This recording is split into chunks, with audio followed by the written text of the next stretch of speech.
Hi, everyone. This is part 2 of our episode with Malik, who is a teaching pro, and his wife, Adna, who recently started playing adult tennis. If you haven't listened to part 1, we hope you go back and listen and hear about Malik's really interesting tennis background. But here's part 2.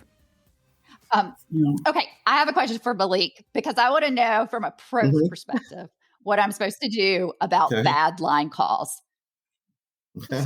What should Carolyn I do? Should I keep my mouth shut? Should I wait for 3? What do you recommend? Should you throw a racket? Should I throw my racket? Should I just get really mad inside? What do you recommend? I was just kidding. No, there's really nothing you can really do about the bad line calls, unless you are playing a USTA match. Like you can get like the coaches or the captains out and say, hey, can you both watch lines here? Or if you're playing a tournament, you can get the referee, call the referees and say, hey, I think this person is making bad line calls. Can you come watch our court? And that's the job, especially in tournaments. That's their job to go and, make it as fair as possible. But as in just a rec league or something where there's nobody out there but you two playing a makeup match, I could say you're going to get those calls sometimes. And if you're getting not as many, but, like, hey, that ball might have been in. Are you sure? You can ask them and say, okay, well, it was close. I felt it was a little close. I wouldn't harp on it too much because sometimes you start thinking about that point that they gypped you on, quote unquote, that then you lose the next 3 or 4 points because you're so worried about that 1 point. So you just sometimes just got to move on. Now, if it gets too bad, if it's just every other point, there's really nothing you can do about it. But I've been in that situation where a guy has, we were playing a makeup match and a guy started making all these bad calls. And I must admit, I went and sat down and I said, you know what, I'm going to default this match to you because I can't play you and the lines. But then he said, no, don't. I'm sorry if you think I'm making. Now, some people are known for making bad calls. And those are the ones that I would probably bring a friend to those matches. And some people just can't see. Some people I know.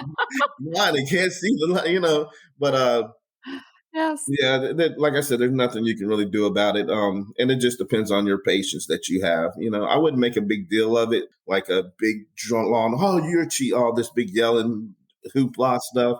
But maybe just, you know what, I'm going to have to default this match to you because, like I said, I can't play you in the lines. But, hey, good luck, and just move on. There's not much you can do. Zen, Carolyn. Zen. Yeah. Yes. Yeah.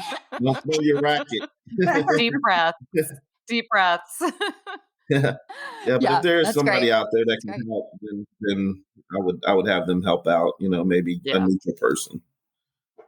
That's a good point. That's great. And Malik's played a ton of USTA as well. So didn't he play the most matches of anyone in 2015, or you won like USTA Player of the Year. So he's not only a teaching pro, but he's also used to be out there playing.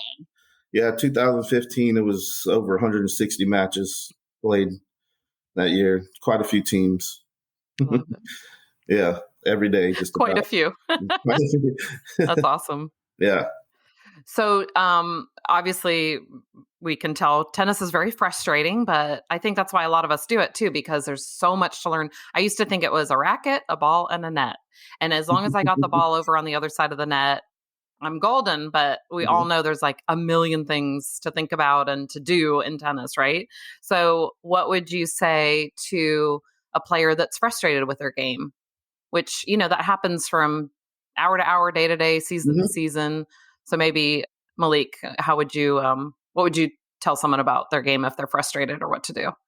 Again, you have to go into 2 different kind of frustrations here. If you're frustrated in the middle of a match, a league match or a state or some type of match like that, if you're really frustrated, you might just have to take a step back, take a breath, maybe go back to the fence, play with your strings a little bit, and step back up to the line and just say every point is different, a new point every time. You play a point, there's nothing you can do about that point.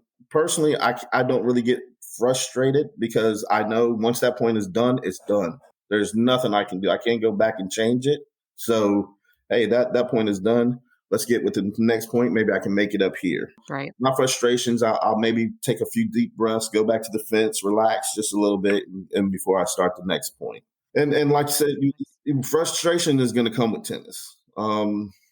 It's just part of it. A lot of athletes get frustrated because they can't hit that little ball over the net like they want to hit it, and here you are, a star baseball or basketball or football player, but it's a certain technique. And sometimes if you get too frustrated where you start kind of acting out a little bit, it's maybe time to take just a day or two off, just take a day or two off and come back fresh the next, in the next couple of days. Maybe take a lesson on what you're frustrated about. If you're frustrated about, that's what Carolyn does. Like, I can't get my forehand. I'm so frustrated about my forehand. Then maybe get a lesson. Say, hey, I just want a 30-minute lesson on my forehand. Maybe just to, trigger something back. So there's a few things you can do, instead of. Yeah, that's what. Yeah. Carolyn and I are a little different in that she goes from a frustrating match to a lesson, and I go, I'm going to take a break. Yeah. I'm going to just stay home for a few days and chill out. And she's like, I got to work on it. I got to fix it right now. Yeah. You can get burned out with tennis. Yeah, too much is too much sometimes. Yeah. What do you do, Adna, when you get frustrated? Do you tell Malik you have to go back out and start practicing, or do you take a chill? So it's funny because sometimes I will get frustrated and I'll go home and I say, I quit. I'm not doing this anymore. I quit. Mm-hmm. And then 9 out of 10, I'm back on the court the next day. But Malik is pretty good about that. He'll say, no, take a deep breath, get back out there. Don't let that bad line call or that bad match or that day you were off, pretty much decide how much more you want to play. Right. I mean, typically I just get back out there. I huff and puff for about 20, 30 minutes that night. And then the next day I'm back out there. That's great. That's really good. Yeah. Can you tell me I saw you had a degree in psychology. If that helps being a teaching pro, because I go to my teaching pro and I'm like, these are all the issues I have. And I have so many. Do you feel like it's more like a mental, like you have to be like a mental coach as well? You do, because I believe at least 70% of the game is mental, at least. I might be shooting under here a little bit, but I think at least 70% is mental. And sometimes in dealing with adults and kids, especially the kids, they get into this state where, I can't, a full blown out crying on the court, good players that are crying on the court and like just, they don't know what to do. And so you kind of got to calm them down and let them know that, hey, everything's okay. And it's kind of a psychological part to that where, hey, don't you want to be better? Come on, we got to focus. We got to get here, and some words and phrases we use sometimes, and a big one is that, you're crying about this point. What about the next point? What are you going to do this next point? You need to focus on this next point. Otherwise you're down 5-love in the set, so mentally you have to be there totally. So, and we do focus quite a bit on that with the kids. I think I need to be in a kids clinic. I need to be in I know. I was going to say, who's going to admit that we need to go to Malik's kids clinics? Yeah.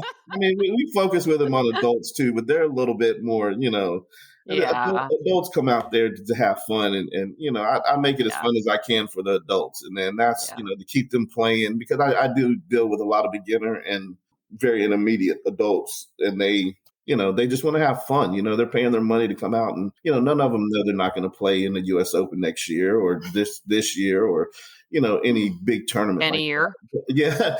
So they just want to come out and get some exercise and just have fun and learn the game. Yeah. Anna, what did we forget to ask Malik before he gets off? What did we forget to ask Malik? So like you talked about the mental aspect of the game during a match. Like I was telling you yesterday, sometimes I get a little bored and tend to lose a little focus. Not that I'm great or anything, but what would you tell players that kind of lose sight of the match? Like I said, every point, you got to focus every point. There's so many times I've won the first set 6-2, 6-1, 6-0. And then all of a sudden I lose the next set 3-6.